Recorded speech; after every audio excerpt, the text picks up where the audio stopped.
प्यार की भीख कभी मत मांगना। आज इस परम शाश्वत और अटल सत्य को अपने पूरे अस्तित्व से स्वीकार कर लो कि किसी इंसान के सामने घुटने टेकने, रोने या अपनी वफादारी का सौदा करने से तुम्हें कभी उसका सच्चा प्रेम हासिल नहीं हो सकता। जब तुम किसी नश्वर इंसान को अपनी पूरी कायनात बनाकर उसके आगे हाथ फैलाते हो तो तुम अनजाने में ही अपने आत्मसम्मान की चिता जला देते हो। और जो प्रेम आत्मसम्मान की बलि मांगे वो प्रेम नहीं बल्कि तुम्हारी आत्मा को बंधक बनाने वाला एक अंधा मोह है। कितना कड़ा और असहनीय दर्द होता है ना जब आप किसी इंसान को अपनी जान से भी ज्यादा चाहने लगते हैं, अपना सुख, अपना चैन और अपना हर एक कीमती लम्हा उसके कदमों में लाकर समर्पित कर देते हैं। लेकिन वक्त बदलने पर वही इंसान आपकी मासूमियत को आपकी सबसे बड़ी कमजोरी मान लेता है और आपको एक फालतू की वस्तु समझकर इग्नोर करने लगता है। आप रोज सुबह उठते हैं इस उम्मीद के साथ कि आज शायद उसका एक संदेश आएगा, आज शायद वो मुझसे पहले की तरह बात करेगा, लेकिन पूरा दिन बीत जाता है और बदले में आपको केवल उसकी बेरुखी, उपेक्षा और तिरस्कार की कड़वाहट मिलती है। वो रातें जब आप अपने ही बंद कमरे में अकेले बैठकर सिसकते हैं, अपने तकिए में मुंह छिपाकर अपनी तकदीर पर रोते हैं और सीने में एक ऐसा भयंकर भारीपन महसूस करते हैं जो आपकी सांसों की रफ्तार को रोकने लगता है। आप खुद से बार बार यही पूछते हैं कि आखिर मेरा कसूर क्या था? मैंने तो हमेशा उसे अपनी पलकों पर बिठाया, फिर मुझे ही अपने सम्मान की भीख क्यों मांगनी पड़ रही है? जब वह इंसान आपके आंसुओं का तमाशा बनाने लगे तो वह मानसिक पीड़ा इंसान को अंदर से पूरी तरह खोखला कर देती है। पर सच तो यह है कि लोग तुम्हें तब तक ही तड़पा सकते हैं और तुम्हारी भावनाओं को कुचल सकते हैं जब तक तुम मानसिक रूप से उनके स्वार्थ के जाल में फंसे हुए हो। भगवान श्री कृष्ण भगवद गीता के 2 अध्याय में स्वयं कहते हैं, ध्यायतो विषयान पुंसः संगस्तेषु पजायते संगात संजायते कामः कामात् क्रोधो भिजायते। अर्थात विषयों का या किसी इंसान का अत्यधिक चिंतन करने से उसके प्रति आसक्ति पैदा होती है और जब वह आसक्ति टूटती है तो इंसान गहरे दुख के दलदल में डूब जाता है। कड़वा सच तो यह है कि तुम अपनी अनमोल कीमत उन लोगों के तराजू में तौल रहे हो जिनकी अपनी कोई गहराई नहीं है। जब कोई तुम्हें धोखा देता है या नीचा दिखाता है तो वो असल में उसके भीतर की गंदगी और अज्ञान का प्रदर्शन होता है, तुम्हारी काबिलियत का नहीं।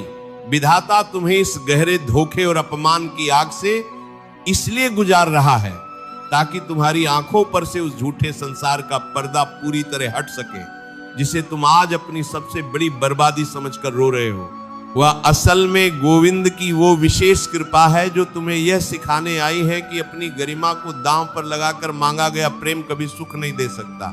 इसका समाधान निराशा के सागर में डूबकर घुटने टेक देना या प्रतिशोध की आग में चीखना चिल्लाना बिल्कुल नहीं है, बल्कि इसका अचूक समाधान है प्यार की भीख मांगना तुरंत बंद करना, प्रचंड मानसिक मौन और पूर्ण आत्म रूपांतरण।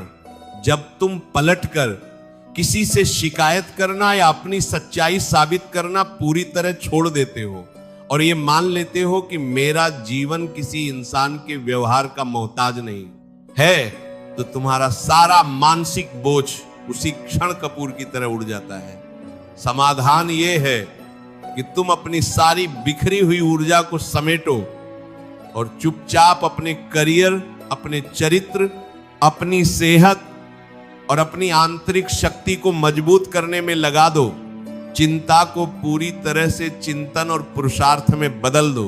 जब तुम खुद को शून्य करके अपनी लगाम उस सांवरे सरकार के हाथों में सौंप देते हो तो आपका मन एक अनजाने सुकून से भर जाता है। शांत हो जाओ और अपनों की इस बेरुखी के पीछे छिपे विधाता के दिव्य संकेतों को पहचानो। ये सत्संग तुम्हारे भीतर के उस भटकाव को मिटाने आया है जो तुम्हें कमजोर बना रहा था। जब तुम अपनी कद्र खुद करते हो तो पूरी दुनिया तुम्हारी कद्र करने पर मजबूर हो जाती है। प्रेम की भीख न मांगने, आत्मसम्मान की रक्षा करने और आसक्ति से मुक्ति के इसी परम सत्य को गहराई से समझने के लिए हमें पुराणों के उस महान और अलौकिक प्रसंग की ओर चलना होगा, जहां एक राजा अपनी रानियों और वैभव के जाल में फंसकर अपनी वास्तविक शक्ति भूल चुका था, लेकिन जब उसे सत्य का बोध हुआ तो उसने मोह का त्याग करके ईश्वर को पाया। यह गाथा है श्रीमद् भागवत पुराण और विष्णु पुराण में वर्णित मनु वंश के महान राजा भरत की। राजा भरत अत्यंत प्रतापी सम्राट थे, लेकिन जीवन के उत्तरार्ध में उन्होंने सब कुछ छोड़कर गंडकी नदी के तट पर पुलस्त्याश्रम में तपस्या शुरू की। वे भगवान नारायण के ध्यान में लीन रहते थे। एक दिन नदी के किनारे साधना करते समय उन्होंने एक गर्भवती हिरणी को देखा जो सिंह की गर्जना से डरकर नदी पार कर रही थी। उसी विकट क्षण में भय के कारण उसका प्रसव हो गया और उसका छोटा सा बच्चा नदी की तेज धारा में गिर गया। हिरणी की मृत्यु हो गई। राजा भरत ने करुणावश उस असहाय हिरण के बच्चे को पानी से निकाला और अपनी कुटिया में ले आए। यहां तक सब ठीक था, लेकिन धीरे धीरे राजा भरत को उस बच्चे से एक गहरा मोह हो गया। वे सोचने लगे कि अगर मैं ध्यान करूंगा तो इसे हरी घास कौन खिलाएगा, अगर मैं सो गया तो कोई जंगली जानवर इसे मार डालेगा। उनका पूरा दिन सिर्फ उस हिरण के बच्चे के इर्द गिर्द घूमने लगा। उनकी बरसों की साधना, उनका वैराग्य और उनकी मानसिक शांति उस छोटे से जीव की आसक्ति में विलीन हो गई। वे जिसे प्रेम समझ रहे थे वो असल में एक अंधा मोह था, जिसके सामने वे अपनी चेतना की भीख मांग रहे थे। मृत्यु का अंतिम क्षण आ पहुंचा। उस निर्णायक क्षण में भी जब उनकी चेतना को परमात्मा में लीन होना चाहिए था, तब राजा भरत की आंखें केवल उस हिरण के बच्चे को ढूंढ रही थी। उनके मन में आखिरी विचार यही आया कि मेरे जाने के बाद इस बेचारे का क्या होगा।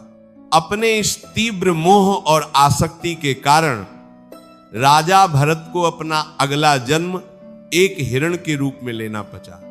सोचिए, एक ऐसा चक्रवर्ती सम्राट जो मुक्ति के द्वार पर खचा था, केवल एक जीव की आसक्ति के कारण पशु योनि में चला गया। ये पुराण की कथा हमें सिखाती है कि जब तुम किसी इंसान या वस्तु से इस हद तक जूझ जाते हो कि अपनी गरिमा और ईश्वर को भूल जाते हो, तो तुम्हारा पतन निश्चित है। किसी के सामने अपनी खुशियों की भीख मत मांगो, क्योंकि यह आसक्ति तुम्हें कहीं का नहीं छोड़ेगी। रिश्तों की कौवी सच्चाई भी यही है कि लोग आपकी उपलब्धता का गलत फायदा उठाते हैं। जब आप हर समय अपनों के लिए झुकते रहते हैं, उनके एक बुलावे पर दौड़े चले जाते हैं, तो वे आपको ग्रांटेड यानी महत्वहीन समझने लगते हैं। लेकिन जैसे ही आप शिकायतों से दूर होकर खामोश हो जाते हैं, उनके सामने गिंगिहाना बंद कर देते हैं, अकेलेपन में अपनी कला और करियर को निखारने लगते हैं और ईश्वर पर अटूट विश्वास रख लेते हैं, तो सामने वाले का अहंकार अपने आप टूटने लगता है। सफलता का रास्ता हमेशा उन्हीं अंधेरी रातों से होकर गुजरता है जहां आप अकेले शांत मन से पसीना बहा रहे होते हैं। मानवीय अनुभव हमें बताते हैं कि जो इंसान अपनी पीड़ा को अपनी ताकत बना लेता है, उसे दुनिया की कोई भी ताकत कभी हरा नहीं सकती। जिसने तुम्हारी वफादारी का सौदा किया है, वक्त उसे तुम्हारी असल कीमत एक दिन तब कर समझाएगा। तुम्हें किसी से बदला लेने की जरूरत नहीं है, क्योंकि समय का थपेड़ा जब पड़ता है तो उसकी गूंज बहुत गहरी होती है। किस्मत का रोना वो रोते हैं जिन्हें अपनी आत्मा के भीतर छिपे उस परमात्मा के अंश का एहसास नहीं होता। तुम कमजोर नहीं हो, तुम तो उस परम पिता की संतान हो जिसने सूर्य और तारों को रचा है। क्या कभी सूर्य ढोल पीटता है कि वह उदय हो रहा है? वह चुपचाप आता है और पूरी दुनिया के अंधेरे को मिटाकर प्रकाश फैला देता है। तुम भी सूर्य बनो, अपने भीतर के ध्रुव को जगाओ, शांत रहो, क्योंकि शांत तालाब में ही चंद्रमा का स्पष्ट प्रतिबिंब दिखता है। यदि आपका मन अशांत रहेगा और चिंता से घिरा रहेगा, तो आप कभी भी ईश्वर के उन गुप्त संकेतों को नहीं समझ पाएंगे जो आपकी किस्मत बदलने के लिए आपको दे रहे हैं। विश्वास रखिए उस सामरे सरकार पर। वो देख रहा है कि तुमने कितनी शालीनता से कष्टों को सहा। वह तुम्हारे हर मौन का हिसाब रखेगा और तुम्हें वो सफलता देगा जो चिल्लाने वालों के सपने से भी परे होगी। प्यार का असली मतलब किसी के सामने झुककर अपने सम्मान की भीख मांगना नहीं है। सच्चा प्रेम हमेशा गरिमा के साथ आता है। जिसे तुम्हारी कद्र नहीं, जो तुम्हें हर पल इग्नोर करता है या जिसने तुम्हें धोखा दिया है, उसे अपनी जिंदगी से एक मीठी मुस्कुराहट के साथ मानसिक रूप से विदा कर दो। जब तुम खुद से प्यार करना शुरू करते हो, अपनी सेहत का ख्याल रखते हो, नई चीजें सीखते हो और खुद को एक नए सांचे में ढालते हो, तो आपकी ऊर्जा बदलने लगती है। रोजमर्रा की जिंदगी में भी जब तुम्हें लगे कि कोई अपना तुम्हें अनदेखा कर रहा है, तो रुकिए, गहरी सांस लीजिए और कहिए राधे राधे, कोई बात नहीं, मेरा वक्त अब शुरू होता है। ये सकारात्मक सोच ही तुम्हें उस मुकाम तक ले जाएगी जहां से फिर कभी तुम्हें पीछे मुंह कर नहीं देखना पड़ेगा। कमेंट में राधे राधे लिखें, सब्सक्राइब करें और अंत में राधे राधे जय श्री कृष्ण लिखो।